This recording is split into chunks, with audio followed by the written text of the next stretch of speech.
ফ্যাসিবাদকে তাড়িয়েছে, যদি আবার কেউ নব্য ফ্যাসিবাদ হয়ে ওঠার চেষ্টা করে তাহলে তাদেরকেও বাংলাদেশের জনগণ ঠিক একইভাবে জবাব দিবে। ইতিমধ্যে আপনারা বিভিন্ন নির্বাচনে দেখেছেন অলরেডি। তো আসলে যেটা মেইন কথা, দেখেন বিএনপির সাথেও আমাদের কোনো বিরোধ নাই, জামাতের সাথেও কোনো বিরোধ নাই। বিএনপি এবং জামাত হচ্ছে সবচেয়ে বড় দুটি দল। তারা যদি ভালো হয়ে যায়, তারা যদি জনগণের ভাষা শুনে, তাহলে কিন্তু বাংলাদেশের মানুষ নিরাপদ থাকবে, বাংলাদেশ নিরাপদে থাকবে। কিন্তু আমরা যেটা দেখছি দুঃখজনকভাবে, মিরপুরের ঘটনা আপনি যেটা উল্লেখ করলেন, যে এক দলের উপর আরেক দলের হামলা, কোনো জামাতে ইসলামীর যে নারী সদস্যরা ছিলেন তারা এক জায়গায় প্রচার করতে গিয়েছেন, তারা প্রচার করতে যেতেই পারেন, সেজন্য সেখানে হামলা করা এবং এইভাবে অবরুদ্ধ করে রাখা, এগুলোই ফ্যাসিবাদী আচরণ, যেগুলো আমরা ছাত্রলীগের সময় দেখেছি, আওয়ামী লীগের সময় দেখেছি।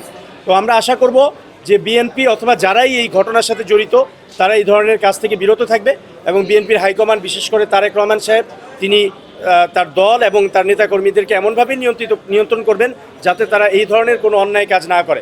যদি করে তাহলে বাংলাদেশ জনগণ আগের মতো বসে থাকবে না, দর্শক হয়ে থাকবে না।